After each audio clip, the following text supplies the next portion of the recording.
பிஸ்மில்லாஹிர் ரஹ்மானிர் ரஹீம். எல்லாம் வல்ல இறைவனின் பெயரால் ஆரம்பிக்கின்றேன். அன்பானவர்களே, உங்கள் அனைவர் மீதும் சாந்தியும் சமாதானமும் உண்டாவதாக. முன்னர் ஒரு வெளியீட்டிலே கடந்த சில மாதங்களுக்கு முன்னர் நான் குறிப்பிட்டிருந்தேன், இஸ்லாத்தை பின்பற்றுபவர்கள் பல வகைப்படுவார்கள்.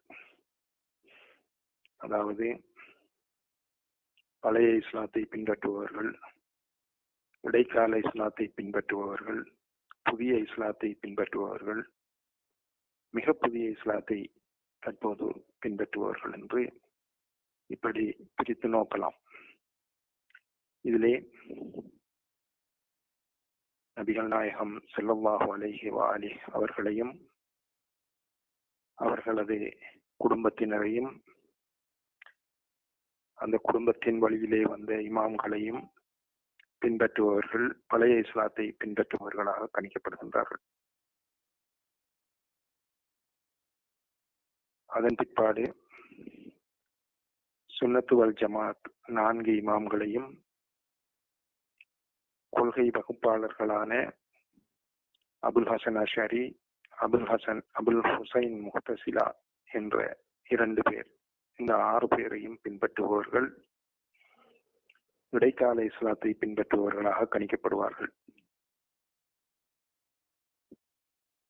ஹிஜ்ரி 9ஆம் நூற்றாண்டில் பிறந்த இப்னு தைமியாவையும் ஹிஜ்ரி 11ஆம் நூற்றாண்டில் பிறந்த முஹம்மது இப்னு அப்துல் வஹாபையும் பின்பற்றுபவர்கள் புதிய இஸ்லாத்தை பின்பற்றுபவர்களாக கணிக்கப்படுவார்கள். இப்போது மிக புதிய இஸ்லாத்தை பின்பற்றுபவர்களும் உருவாகி இருக்கின்றார்கள். சினிமா ஒரு மார்க்கம் என்று சொல்வார்கள், அதனை பின்பற்றுபவர்கள் இருக்கின்றார்கள்.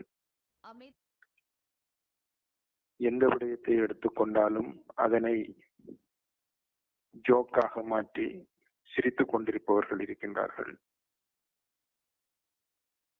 இவர்களெல்லாம் வழிகேடர்கள் என்றுதான் கூற வேண்டும். கடந்த ஒரு வாரத்துக்கு முன்னர் சமூக ஊடகத்தை பயன்படுத்துகின்ற ஒரு குறைமதியாளர் குறிப்பிட்டிருந்தார்,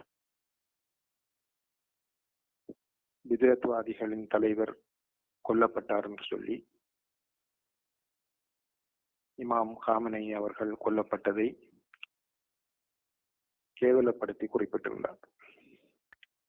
இந்த குறைமதியாளர்களுக்கு விளங்க வேண்டும், யார் பின்பற்றுகின்ற இஸ்லாம் பிதஅத்தை சேர்ந்தது என்பது. நபிகளாரின் காலத்திலும் முதலாவது இஸ்லாமிய ஆட்சியாளரின் காலத்திலும் தராவீஹ் தொழுகை தனித்தனியாகவே தொழப்பட்டு வந்தது. இஸ்லாமிய வரலாற்றின் 2வது ஆட்சியாளர் தான் அதனை ஜமாஅத்து தொழுகையாக மாற்றினார். இது பிதஅத்தா இல்லையா என்பதை நாம் யோசிக்க வேண்டும்.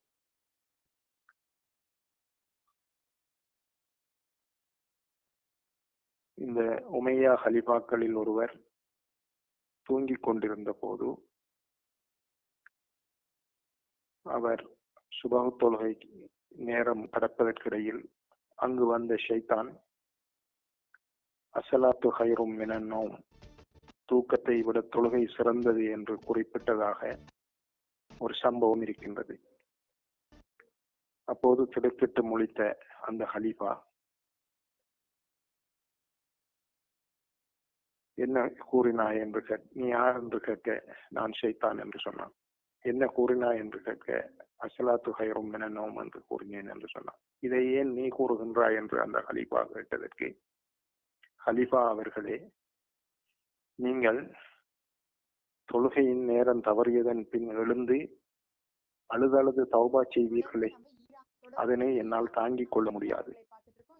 ஆகவே நீங்கள் அரைகுறை தூக்கத்தில் எழுந்து தொழுகையை நிறைவேற்றி விட்டு தூங்கிவிட்டால் தௌபா செய்ய வேண்டிய அவசியம் இல்லை, ஆகவே அது பருவாயில்லை என்று சொல்லி ஷைத்தான் கூறியதாக அந்த வரலாறு இருக்கின்றது. அன்றிலிருந்துதான் சுபஹுக்குரிய அதானில் அஸ்ஸலாத்து ஹைரும் மினன் நௌம் சேர்க்கப்பட்டதாக வருகின்றது. இரண்டாவது ஹலீஃபாவின் காலத்திலே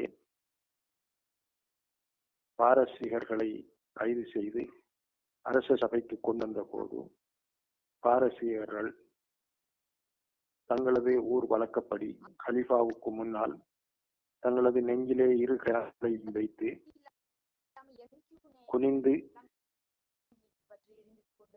சலாம் தெரிவித்ததாக ஒரு வரலாறு இருக்கின்றது. அப்போது இரண்டாவது ஹலீஃபா கேட்டாராம், ஏன் நீங்கள் இவ்வாறு செய்கின்றீர்கள் என்று. அதற்கு அவர்கள் சொன்னார்களாம், நாங்கள் எங்களுடைய ஊரிலே பெரியவர்களை இப்படித்தான் கண்ணியப்படுத்துவோம், இரண்டுக்கும் நெஞ்சிலே வைத்து மரியாதை செய்வோம் என்று சொல்லி. அப்போது வரலாறு கூறுகிறது, இரண்டாவது ஹலீஃபா சொன்னாராம், இன்றிலிருந்து தொழுகையிலே இவ்வாறு இரண்டு கைகளையும் நெஞ்சிலே வைத்து தொழுவது சிறப்பாக இருக்கும் என்று கருதுகின்றேன் என்று. பழைய இஸ்லாத்திலே கையை நெஞ்சில் வைக்காமல் கீழே விட்டு தொழுவதாகத்தான் வரலாறு வருகின்றது.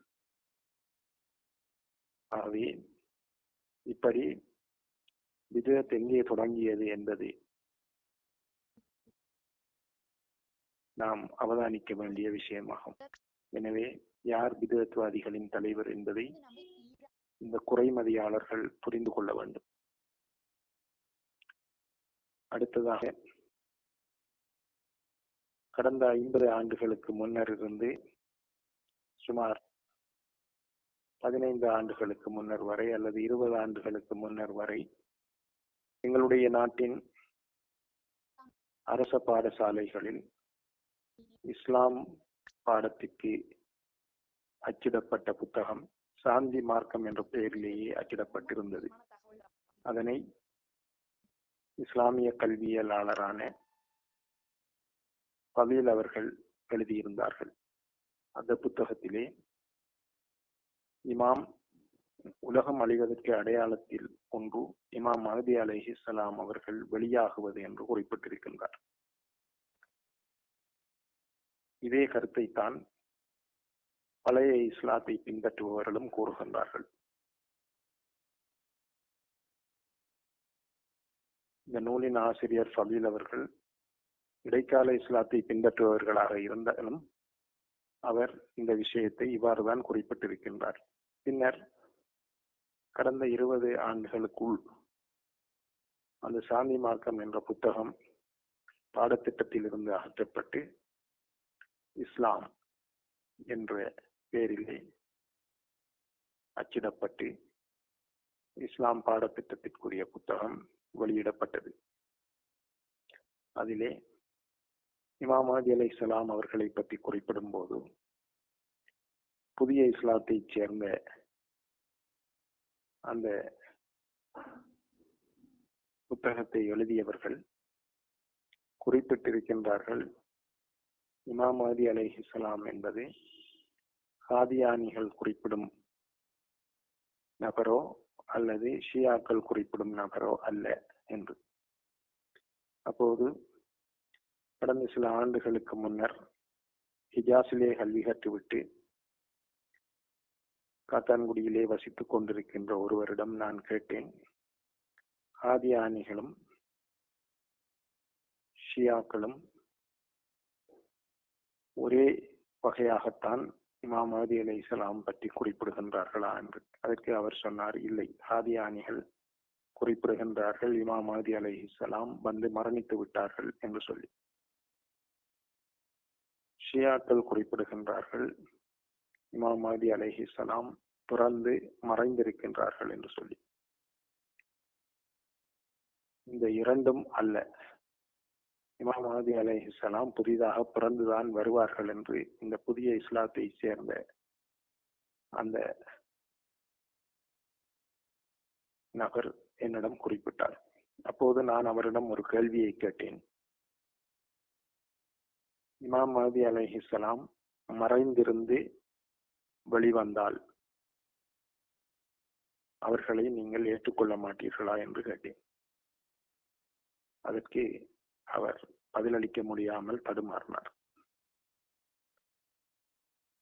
இப்படித்தான் இஸ்லாம் நாளுக்கு நாள் மாற்றப்பட்டு இன்று உள்ள சந்ததிகளின் கைக்கு வந்தபோது இன்று அதிகமானவர்கள் இஸ்லாம் பாடத்திலே குறைவான புள்ளிகளை பெறுகின்றார்கள்.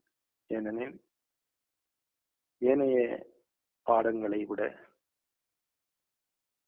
இஸ்லாம் பாடத்தில் தான் கற்பிப்பவர் ஒரு கொள்கையிலும் கற்பவர் ஒரு கொள்கையிலும், பரீட்சைக்கு வினாத்தாள்களை தயாரிப்பவர் ஒரு கொள்கையிலும், வினாத்தாள்களை மதிப்பீடு செய்பவர் இன்னொரு கொள்கையிலும் இருக்கின்றார்கள். எனவே 100க்கு 25 புள்ளிகளை பெறுவதற்குத்தான் இன்றுள்ள இஸ்லாமிய பாடத்திட்டத்தில் வாய்ப்பிருக்கின்றது. இது இந்த நாட்டில் வாழுகின்ற முஸ்லிம்களின் தலைவிதி. அடுத்த தொடரிலே சந்திப்போம். வஸ்ஸலாமு அலைக்கும் வரஹ்மத்துல்லாஹி வபரகாத்துஹு.